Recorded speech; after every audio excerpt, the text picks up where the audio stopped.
Hi, folks. Chris Voss here from the ChrisVossShow.com, the ChrisVossShow.com. Hey, we have a wonderful guest on the show today.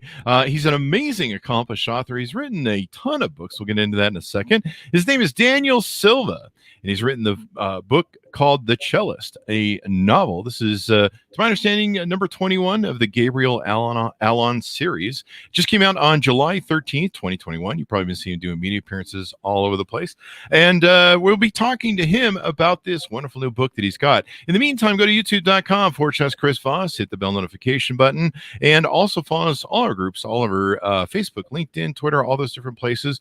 And if you're watching us live, feel free to submit your questions. They might up on the show. Also, go to goodreads.com/Chris Voss. You can see all the wonderful things we're doing over there.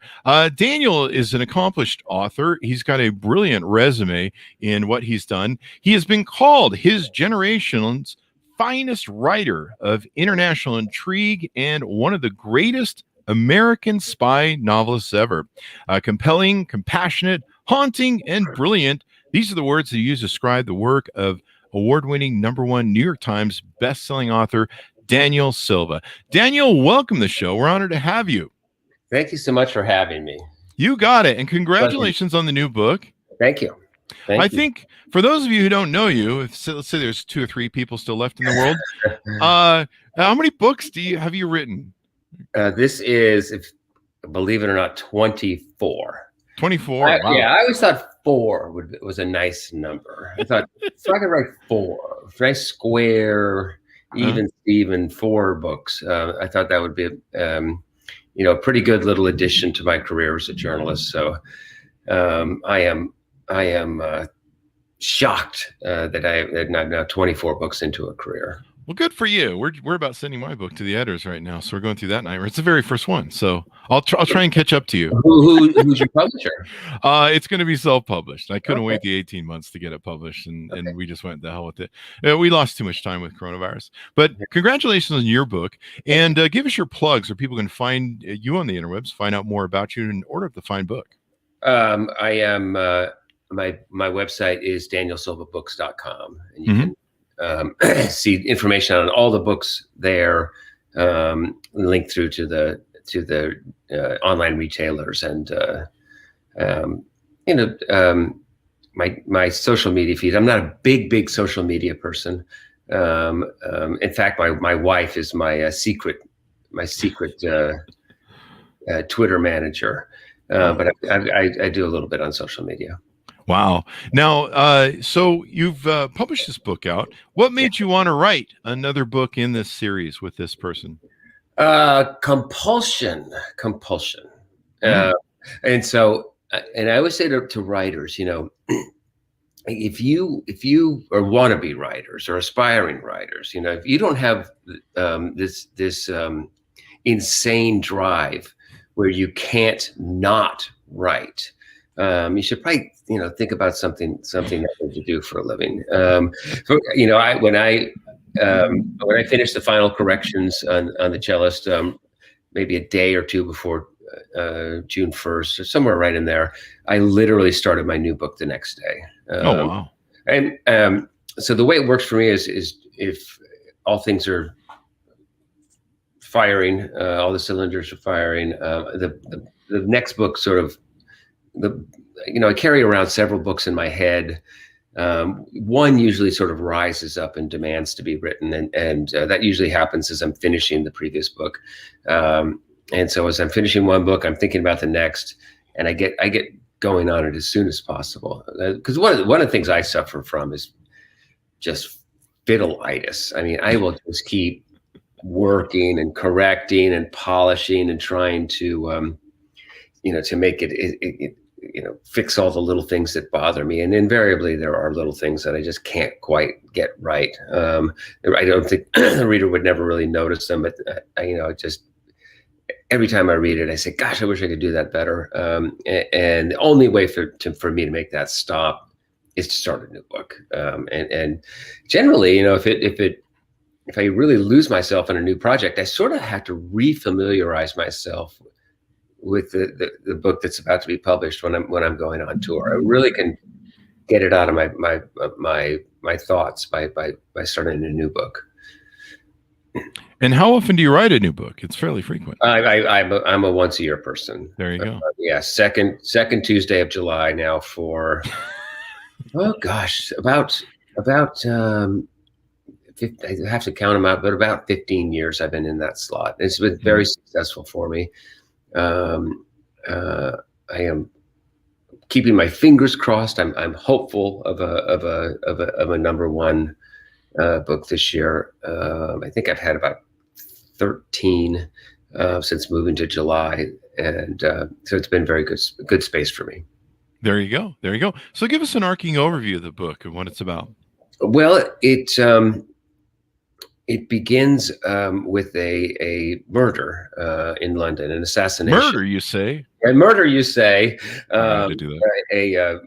It was kind of a difficult scene for me to write because the victim is a beloved character from the series. His name is Viktor Orlov. He's one of the original Russian oligarchs, and he left Russia in about 2000 when the new gang came into power and settled in London. And he's really a thorn in the side of the Kremlin. He's a dissident. He's a critic of the new regime or of the current regime, and he also saved Gabriel Allon's life once. And so when he is murdered with a nerve agent, Gabriel undertakes a rapid investigation of his death and soon finds himself in a desperate attempt to stop an attack that could plunge the United States into absolute political chaos and leave Russia unchallenged on the world stage. So it's a fast-paced summer read filled with art and music and corrupt Russian oligarchs and dirty European bankers, but it deals with a very important issue, and that is Russia's 20-year war on the institutions of the West, and how it is using money in that war against us, and how it is using money to undermine our very democracy. So would you say the book plot and stuff that you've written in the book parlays really closely with, some of our current events? Definitely. And which presented me with a dilemma on January 6th, because I was writing a book about how Russia is trying to undermine the institutions of the West and democracy, as I said. And I turned on TV on January 6th about 2 p.m, and I see that our democracy is hanging by a thread.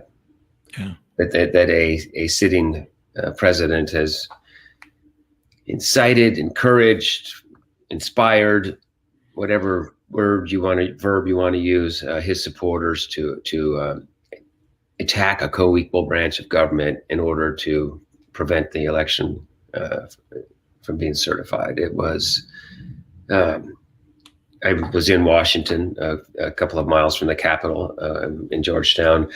I was sickened by it, angered by it, horrified by it, and I felt compelled to write about it. And it just did fit really well into what I was already working on. And so what I had a completely different ending planned. And the book was due on April 1st. The first draft of the book was due on April 1st. And so about January 10th or 12th or so, I was actually looking through my files, my old files yesterday to try to figure out exactly when I started changing it. But I rewrote a whole new ending to the book. Wow. And it incorporates not only the siege, but the inauguration, which, as bad as the siege was, okay, the Capitol insurrection, to me, the inauguration was worse. To have 45,000 National Guard troops and other security officers on the streets of Washington. The city was under virtual military occupation. We now know that there was a ring of steel surrounding the city. My wife works for CNN, and she had to go through 3 military checkpoints to get to the office. Wow. There were miles and miles of fences and razor wire. Every day when I finished writing, I would walk from Georgetown up to the Capitol as the inauguration got closer, and I could see the city just tightening down. It was awful. I can't imagine what the outgoing president was thinking when he overflew the city for the last time that day. And so that is the backdrop for the climax of the novel. That is crazy. So was that hard? Did you have to go back and change the the aspects of the book leading up to Oh God, the whole front end had to be rewritten to match the new back end. It was difficult. There were many days where I was thinking, why on earth did you do this? What were you thinking? But I got it done. And as a result, I, almost 6 months to the day after the events actually happened, I have a novel out that it's the real thing, one step removed is how I would describe it. Wow. Inauguration day. So I incorporate all of the reality of the disputed election, the insurrection, and the inauguration as it was with one addition. Ah, there you go. And you won't tell us, right? Because it's the ending. No, darn it! It's a pretty big twist, actually. Oh, darn it! All right, well, everyone, you're gonna have to get the book to find out. There's the tease, if you will.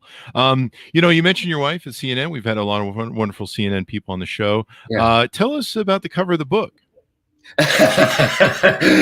Well, I was on the Today Show last week, and Al Roker's a old friend and an old colleague of my wife, and I was joking with him that Jamie had posed for the very distinctive cover of the book, which was I guess I said it too straight. So I've been cleaning that up for the last week.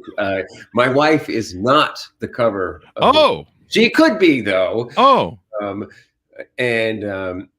It's actually a cover that was done and discarded for a previous book, and it has been sitting there for I guess 3 years now, unused, and I've always just been crazy about it, and it fit well with the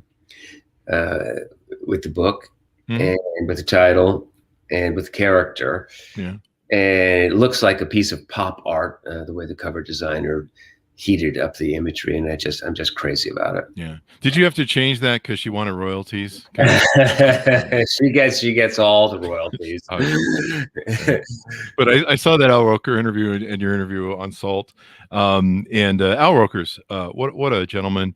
I've been losing. I've lost about 60 pounds so far. I hope to at the end of it to look like the before and after of him and Al Sharpton. So keep my fingers crossed, but we're working on it.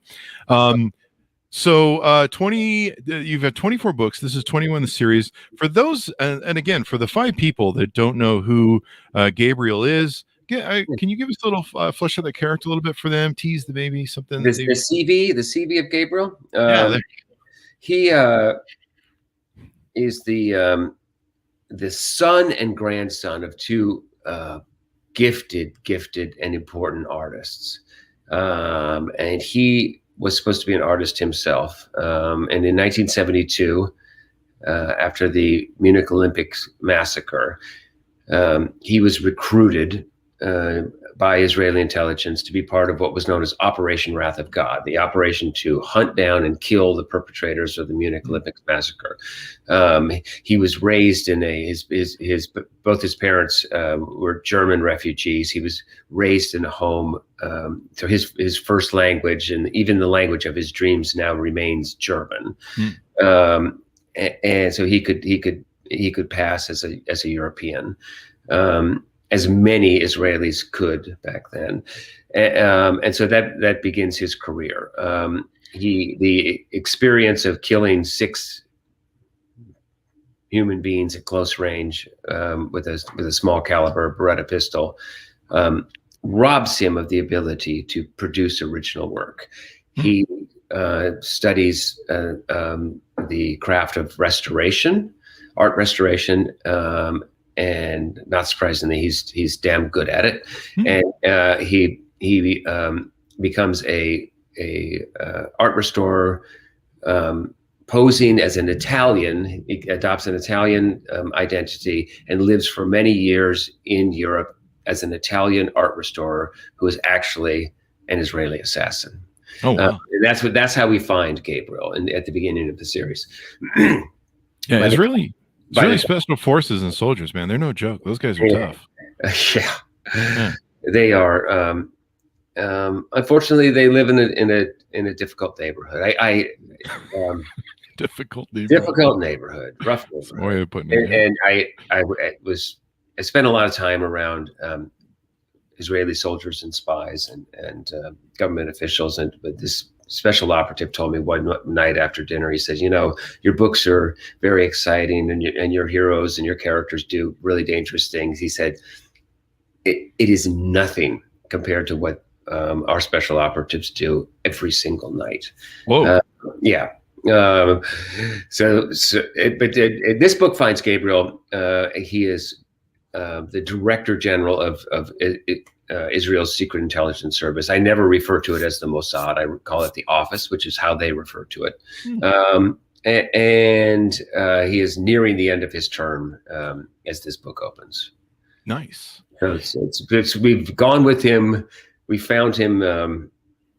His first wife and his first family was destroyed in a car bombing. His son was killed. His wife was gravely wounded.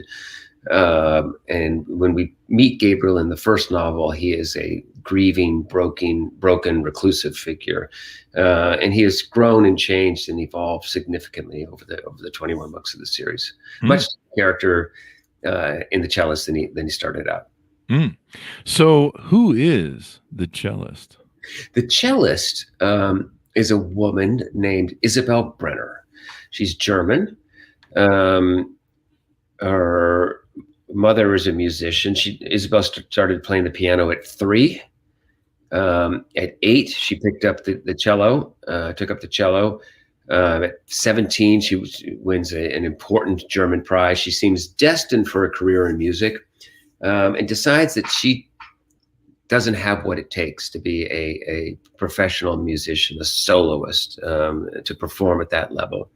Like many musicians, she's something of a math genius. She studies applied mathematics in Berlin, does an graduate degree, at the London School of Economics, and gets recruited to work for Germany's largest bank, a bank that I call in the book Rhine Bank. She soon discovers that Rhine Bank is a rogue bank, that it is the dirtiest bank in the world, and that it is laundering a great deal of money for Russian oligarchs, including an oligarch who is from the inner circle of Russia's president. She leaks damaging documents to a Russian investigative reporter. One thing leads to another. Victor Orlov, who is a owner of a dissident Russian magazine, is murdered in London. And what Isabel Brenner soon finds herself working with Gabriel Allon in order to save Western democracy. And this involves some other, topical events that have come onto the scene, nerve agents and other such things. You want to give us any teasers on that? Well, I was doing an interview with a former senior Israeli diplomat and ambassador, Michael Oren. Perhaps you know the name. He's a historian, and he hit upon something in the novel that I referred to Russia as a nuclear-armed gangster state, which is what I think it is. It is not a functioning government the way we think of a government. It is there. It is a kleptocracy. It is there for Putin and the men around him to control everything. They get all the money, and they behave in terribly reckless ways, as we have seen, along with intervening in our election in 2016. They've intervened and interfered in elections all across Europe. And they have carried out several high-profile assassinations. 2 assassinations, one successful, one unsuccessful, in the United Kingdom, with weapons of mass destruction, which is what these are. Polonium is a weapon of mass destruction. They scattered polonium all over London. Mm-hmm. And when they went after Skripal a couple of years ago with Novichok, which is what I use in this book, the assassins left behind a container of Novichok in a trash can. Poor innocent civilian Dawn Sturgis finds what she thinks is a bottle of perfume, puts it on her wrist, and a few days later is dead. Wow. This is the way they can conduct their affairs, that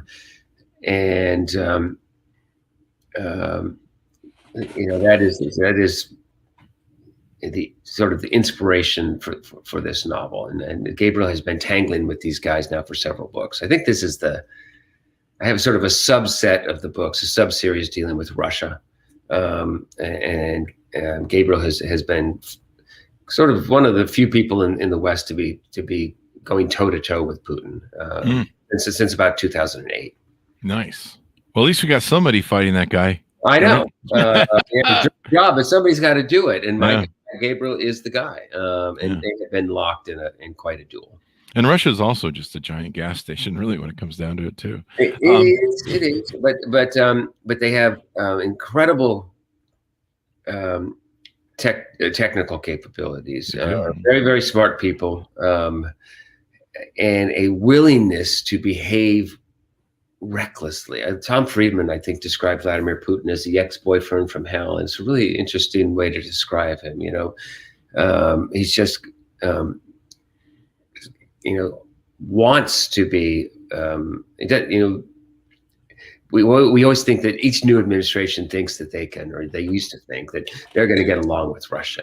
We're going to turn the page. We're going to push a reset button. Everything's going to be okay. It's not going to be okay because Vladimir Putin doesn't want to get along with the West. He wants to destroy the West. Yeah.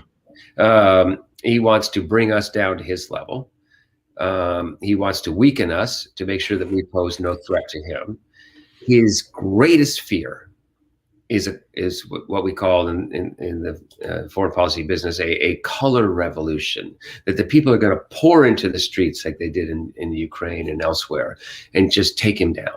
Mm-hmm. Now, he has enormous force at his command that he can kill a lot of people if need be. But if millions upon millions of Russians pour into the streets, he can be brought down. And that is his greatest fear.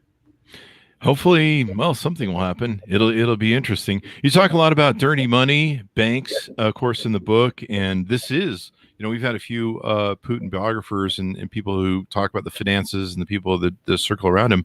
This is one of the ways that, they operate. And what really fascinates you about that whole process with banks and hiding money and stuff, and you put it in your books? Well, I guess that these bankers, wittingly or unwittingly, perhaps I think it's wittingly, they are helping Russia. When you help a Kremlin-connected oligarch launder his money and conceal it in the West, you are aiding and abetting this war against us. The British government put out a great report, to their credit, last year, this white paper called the Russia Report. And they had acknowledged publicly, which is quite something, that Russian money had absolutely corrupted British politics. And that numerous members of the House of Lords, for example, were doing business with the Russians, either openly or secretly. That Russia was interfering in British politics. That Russian money had turned the British financial services industry into just a giant laundromat. That hundreds and hundreds of people were getting rich catering to these rich Russians. And they were as I said, wittingly or unwittingly, helping these rich Russians who are invariably connected to the Kremlin do things that are wearing away, chipping away, slowly but surely at our institutions. Look around you, okay? I mean, British democracy, Britain's politics are kind of messy right now. France is really messy. Obviously, in the United States, Russia intervened at many different levels in our election, but they wormed their way into the Trump campaign with money or with the promise of money. The Senate Intelligence Committee 1,000-page, 5-volume report on the 2016 interference made that very clear. Who the person was, Paul Manafort, and who his contact was, and who he was making money from, Oleg Deripaska. Money was one major component of that interference. That's how they got inside that campaign. Yeah.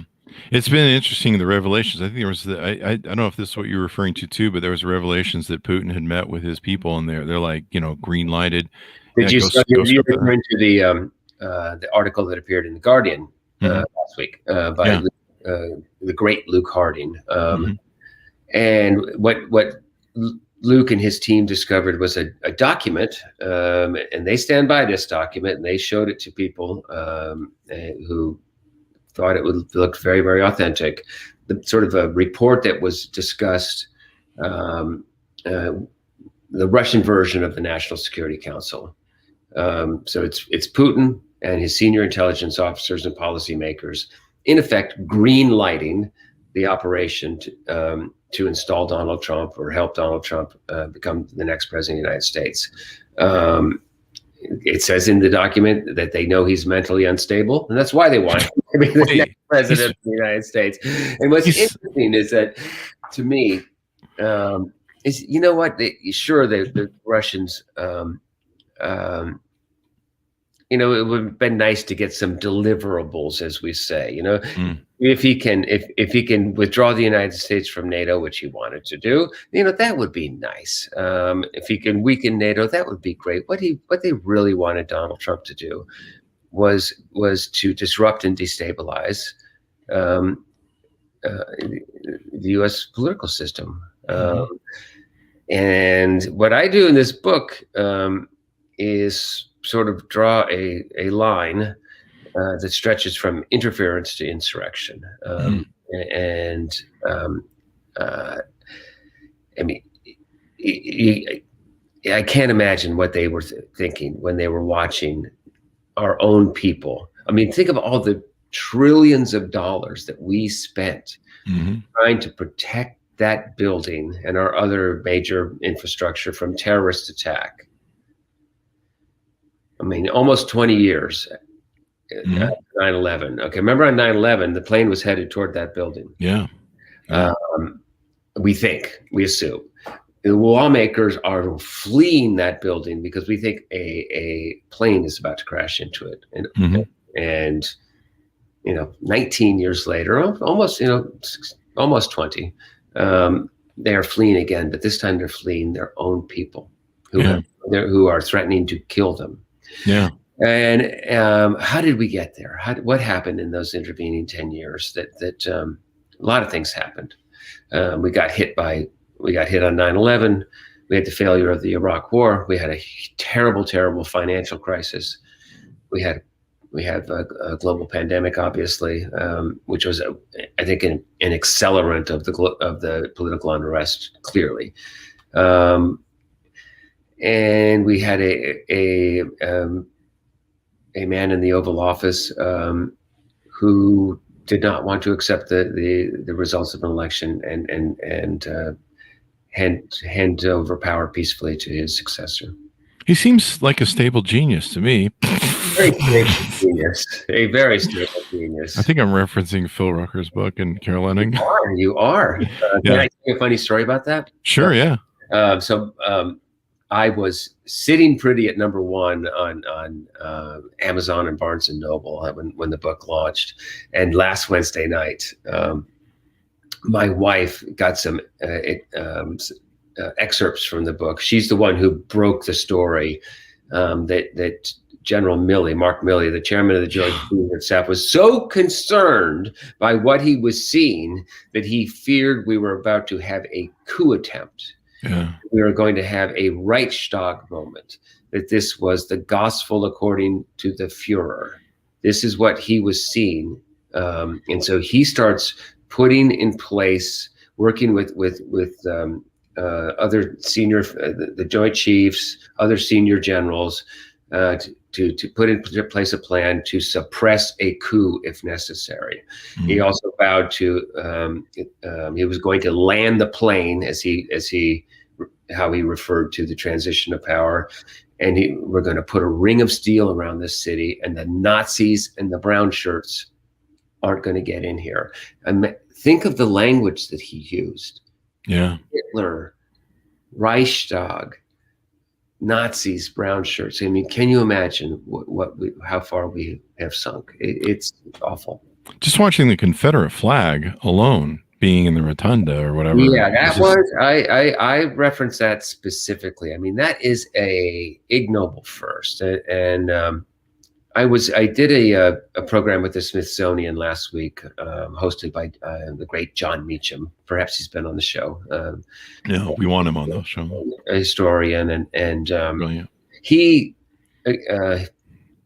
feels, as I do, that the fact that the Capitol was breached, it fell. Okay, despite the heroism of the police officers who defended it, the Capitol did fall. It did. The two chambers were evacuated, and the sessions were adjourned. We did not certify the results on January 6th. It didn't happen until January 7th. Mm-hmm.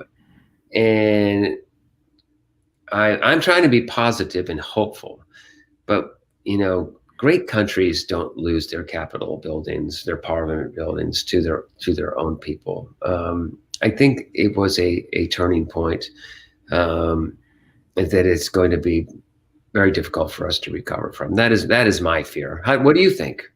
That was one of the setups I had for you. I'm very concerned as well. It's the Reichstag moment, if I'm pronouncing that correctly, the beer hall, the beer tavern moment in Germany. Shortly after January 6th, we had the famous radio guy, Tom Hartman, on the show. Uh-huh. And at the end of the show, or somewhere in the show, he says to me, "Hey, Chris, you know what they call January 6th?" And I go, "I don't know what." He goes, "Rehearsal." Rehearsal. Okay, so that's what the authors of How Democracies Die, Stephen Levitsky and Daniel Ziblatt. And by the way, I can't remember, Professor Snyder from Yale. I'm blanking on his first name. Help me. John? Is it John Snyder? No. Timothy Snyder. Who is the along with those guys? I mean, these are the three leading thinkers on How Democracies Die and the Rise of Authoritarianism. And that's what he would say, the same thing, that it was not the end, it was the beginning. It was a dress rehearsal for the next coup attempt. I can't believe we're talking about this, but I fear that is the case.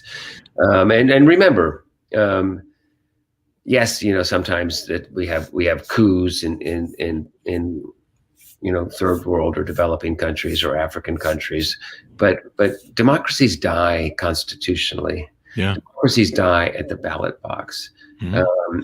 Democracies die when they get worn down by situations or a demagogic leader. And Hitler, he did not prevail in that election in 1933. He was handed power by Hindenburg and von Papen. You take it. Mm-hmm. And we had the Reichstag fire, and by April, the Enabling Act had passed, and Germany was, for all intents and purposes, a totalitarian state. Yeah. So it died at the ballot box and constitutionally.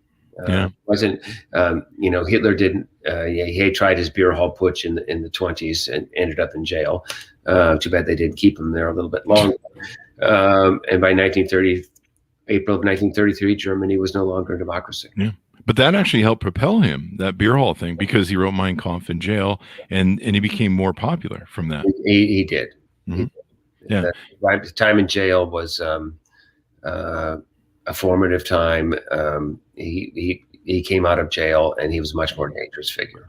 Yeah, I think 2022 and 2024 really are two dangerous elections for us. That we've got to go the other way. Hopefully, we've got Michael Bender on the show on Friday, and I believe we'll have Carol Leonnig on again. Hopefully with Phil for their new book. We had her on for the Secret Service book she did, Zero Fail, I believe, if I recall correctly. But it's just extraordinary. And if you really study history, in strongmen and fascist governments, authoritarian overthrow, we're right on the track, man. We're just going right down the track, and we're not getting any better with the January 6th Commission and this whole denial thing, and it's just sweet. But look at it this way, Daniel, you'll have another book for whatever happens next. I got a taste of how divided the country is. Silly me. I thought surely seeing our capital overrun by that bloodthirsty mob who are calling the police, they're supposed to be the supporters of the police, calling the police the N-word over and over again. Nearly beating people to death. That I thought that might be like, a wake-up call. Like, this has all gone on. This is too much. Okay, let's dial this down. Let's see if we can lower the temperature. And I think what they discovered is that there's a core of the party now. The latest polling, I believe, was, I'm going to reach for my book here. Excuse my audio dropout. I think it was 30 American Enterprise Institute poll found, I think, 39% of Republicans support the use of violence to achieve their political goals. Yeah, that's where we're at. A friend of mine is a member of Congress, and I'm going to disguise the member's gender here. The member was in the member's home state, and a businessman from a prominent family gave this member of Congress a sort of commemorative coin, and on the coin was stamped "Point of No Return," and the point of no return is a reference to the coming Civil War. Oh my God! Yeah, we've had a lot of people on the show. Yeah, good. That's scary stuff. It is scary. We had Ruth Ben-Gade on, who wrote the book Strongman, and she profiled all the right-wing fascist people: Mussolini, Hitler, Duterte, Pinochet, the whole thing. And she mapped out the same patterns. Hitler, they mapped out the same patterns that they used, and we're like just right on the train tracks. Like right there. And you're right. The fact that they're willing to use violence, you've got the Federalist Society and the Betsy DeVos organization, Centers for National Policy, I think it is, who want a theocracy. And a lot of those 40% that you mentioned, they want a theocracy too. So the democracy is dead to them. And the fact that we've reached this point in America is it's chilling. I should have added Ruth to my list. I'm now get her with, she is very, very smart, gifted writer. She actually wrote a column just the other day. I can't remember which paper it was in. It's a must read about where we're headed, in her opinion. Yeah. Well, since we're on this topic, we'll stay on it. We can go back to the book if you want. My wife is a reporter, as we've talked about. Because of COVID, she goes to the office only when necessary. So I can hear her on the phone, and I can hear her talking to members of Congress. And And I could hear her talking to these Republicans who really wanted to vote to impeach Trump both times, but were physically afraid of his supporters. Wow. That's the same thing. Afraid of their own voters. That's why the Chancellor of Germany handed power to Hitler, is because he was afraid. So they, Donald Trump groomed this army of white nationalist militia types. He snapped their fingers. They came, and the Capitol fell. And for some reason, he chickened out. I don't know. I think he feared arrest. You can talk to Carol and Phil when you have them on about they've got some interesting details about what those hours were like, and in terms of his White House lawyers telling him, you could be arrested here. You got to get this under control. And I don't know what's to prevent us from having another act of violence like that. I can tell you that there are people in the FBI who breathed a huge sigh of relief that we got through July 4th without any violence. We were anticipating some kind of violence around Independence Day. We did have a nice march in Philadelphia. Did you see those guys? I didn't. Oh my God! You missed the brown shirts and Nazis parading through Philadelphia. Which time? Openly. When? A couple of weeks ago. I missed it. Yeah, I missed it. I've been writing, the two of the books. So that's where we are. We have the divisions in this country are real. Okay, they are real. Yeah. I call them the 3 R's. It's race, religion, and real estate. I mean, the parties are very starkly divided now. Mm-hmm. But that doesn't mean that Russia hasn't been fanning the flames. These companies are very, very good at manipulating intelligence services, I should say, are very, very good at manipulating opinion on this. We gave them a great weapon when we created social media. Mm-hmm. Back 100 years ago, they were trying to plant propaganda and misinformation in magazines and newspapers in the West. Now it's just a click. Yeah. And hundreds of thousands of people. You put out a fake news story that Hillary Clinton has AIDS, and 300,000 people or 500,000 people view it and click it and like it, just like that. Pizzagate. They know how to spread it. They know how to get it into the right nodes and the right accounts to make it explode. They're very good at it. Yeah, it would have been interesting too. Last week we had CNN's Eli Honig on for his book Hatchet Man, and if Bill Barr decided to stand with Trump and do a seize of power, that would have been the key. That would have been one of the key people to have on there. That would have been interesting. Yeah, I don't think that they. It wasn't hardly surprising where Donald Trump is concerned, but it really wasn't very well organized. But that does not mean that there weren't that there wasn't something afoot. I mean, a lot of us, including obviously Mark Milley, when they started putting these flunkies into senior positions at the Pentagon, and there's talk about firing the CIA director and making a flunky the CIA director.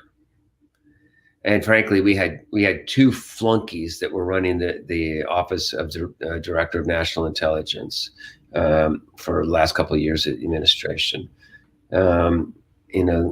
These were troubling signs that something was afoot. And it did not come to fruition this time. But he must not run again. President, because I'm convinced that if he runs for president again, we'll have election violence. We'll have violence during the election season. Yeah. I was going to make a point earlier. My wife hears from these Republican members, all the time, that they will use the constitutional power that they have, if necessary, to throw it into the House and choose the next president of the United States in the House of Representatives. Yeah, that's what they wanted to do. Yeah. And that's when democracy dies. That's when the country becomes ungovernable. That's when millions of people go into the streets. That's when soldiers go into the streets. It does not take a creative mind. It doesn't take my brain to spin that out into, in a very short period of time, things could go really sideways very quickly. And Putin wins and smiles the whole time. Oh, he's loving it. He's loving it. But I mean, do you think that if Vladimir Putin moved into grabbed more of Ukraine or took the whole damn thing, do you think that we're in a position to go, our countries go to war to get the Russians out of Ukraine? I don't think so. I don't think so either. If we were to suffer another catastrophic attack, could we muster the political will to unite and send a force abroad again? Gosh, I don't know. Yeah. And he almost doesn't have to with the sabotage they're doing with the, the ransomware hacking. I mean, they ran up gas prices, and now I see all the Trumpers running around going, Biden raised my gas prices. I believe that was a, I've said it publicly, I'll say it again. I believe that they are waging war on us right now with these hacks. Think of Putin as the Don. Okay, so he controls a neighborhood or a borough of New York City. You don't go commit a crime on his territory without getting permission of the Don and giving the Don his cut. That's the way it works in organized crime. It's at the street level. I believe that he is tacitly or actually greenlighting these attacks to try to weaken Biden, to try to further divide us, and that it's part of a broader plan to just keep this pot boiling. Yeah. I'll give you an example of what they so ruthlessly did a few years ago in Europe. So they intervene in Syria to help their friend Assad. Okay. They want Assad to survive, to keep their naval base, keep their presence in the Middle East. So they start working with Assad, doing really cruel, indiscriminate bombing of civilians. Remember? So that's what starts that refugee flow from Syria into Europe. That refugee flow soon starts to destabilize Europe. Russia jumps in with their bots and their social media manipulation and stirs the pot in Europe further. And then it on the battlefield, they commit more atrocities, more indiscriminate bombing, kill more civilians, which feeds more refugees into the pipelines, which further destabilizes Germany and Europe and Italy. So they have, in effect, weaponized the refugee flow that they themselves created. That is how ruthless these guys are playing. That is the level, that's the three-dimensional chess that they're playing against. Yeah. Yeah, it was quite extraordinary. I think there's a term for what in Russians what they do, where they're not really, they create chaos, but they're not like it's just dropping bombs everywhere basically. Right. I think there's a term for it. Hybrid warfare. There's a wonderful documentary, 2-part, 4-hour frontline documentary on Putin a couple of years ago, and Jake Sullivan, the current national security advisor, explained that during the Obama administration, they could see that the Russians were moving into Ukraine. They could see it happening, but it was all done with guys without proper uniforms, and they would tell the Russians, "What the hell's going on? Nothing's going on. We're not doing anything." And so Crimea falls. And we couldn't do a thing about it because they're using a form of warfare. They refer to it as hybrid warfare. They're not going to challenge us militarily directly, but they're just going to keep these indirect attacks on us, cyber assassinations, destabilize. And a key part of that is funding and supporting politicians. Doesn't matter what side, left or right, who are anti-establishment, disruptive, destabilizing figures. And look, Steve Bannon promised that's what they were going to be. They were going to disrupt Washington. Yeah. They're take a blowtorch to the elites. They were going to destroy the existing global economic order and the global security order. Well, who might be interested in helping to facilitate the destruction of NATO and the global security post-war global order? Who? Let's think. Think. Who might want to help them achieve that goal? And China. China, but Yeah. Russia most certainly. And part of it is just good old-fashioned paranoia. I mean, weaker West and weakened NATO poses no threat to him. He can do whatever he wants in the old republics and satellites of Eastern Europe. The near abroad, as the Russians refer to it. He wants his empire back. It's not going to be a territorial empire like it was in the Soviet Union, but to be the dominant influence over all of the old Soviet republics and the old Eastern countries of Eastern Europe. It's crazy. The Warsaw Pact. Yeah. Yeah. Well, this has been a wonderful discussion, Daniel. Let me take you back to your book so we can lead out with that. Sure. I heard you say that you have a favorite character in this book. Who would it be? A favorite character in the book. Would it be the name title? Well, I love Isabel Brenner. I think she's one of the best characters I've ever created. I did, in many respects, I created Isabel so I could bring back a character that I've always wanted to bring back. It's a violinist who appears in the second Gabriel Allon book.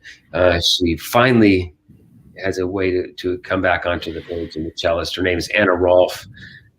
Chapter 31 of the book is one of my favorite chapters, one of my favorite scenes I've written in a very long time. It's a reunion of Gabriel Allon and Anna Rolfe. I won't say it more. There you go. There you go. So anything more you want to tease out or plug on the book before we go out? No, it's as I said, it is a work of entertainment. It is fast, relatively easy reading. It's going to take you inside the world of corrupt banking. I'm going to do it my way, and you're not going to be wading through facts and figures. I do my banking in a very entertaining way, I hope. And you're going to learn some things about money laundering. It depends on whether you like classical music or not, but you might also learn one thing or two about classical music and art. And so I write my books in a much different way than the typical international thriller, spy thriller writer does it. I go about it a different way, and that's a reflection of Gabriel Allon. There's sort of two sides of his character. Has Amazon or anybody approached you to make a whole series out of these? I have sold it a couple of times. It is back on the block right now. And actually, when I was in New York, I had a very productive meeting. I can't say anything about it, I'm afraid. But to quote a line from Seinfeld, wheels are in motion, things are happening. There you go. I think it would make a great series. I mean, and they do so much of that work now. It would indeed. There you go. There you go. Well, Daniel, it's been wonderful to have you on the show. Give us your plug so people can find you on the interwebs and order up that great book. DanielSilvaBooks.com. Everything is there. One word, DanielSilvaBooks.com. There you go. And guys, order the book wherever fine books are sold, but only go to the bookstores where the fine books are sold. So, and if you can, help your local bookseller. There you go. They have really had to struggle mightily to make it through COVID. They had to figure out how to sell books without having anyone in the store. And all of my favorite bookstores around the country managed to come through it with some really creative, innovative things that were done on the fly. But help them if you can. Yeah, definitely. Most definitely. Support your local booksellers. Daniel, it's been wonderful to have on the show, a very insightful discussion, and an honor to have you as well. Thank you very much. Thank you. Thank you for having me. There you go. And thanks, Monis, for tuning in. Go to youtube.com/Chris Voss. You can see the video version of our whole discussion here. You can go to goodreads.com/Chris Voss. See all the books we're reading and reviewing over there. Go to all our groups, Facebook, LinkedIn, Twitter, TikTok, Instagram, all those places the kids are at nowadays, we're at. So you can check out the Chris Voss Show there. Thanks, Monis, for tuning in. Be sure to be good to each other, and we'll see you guys next time.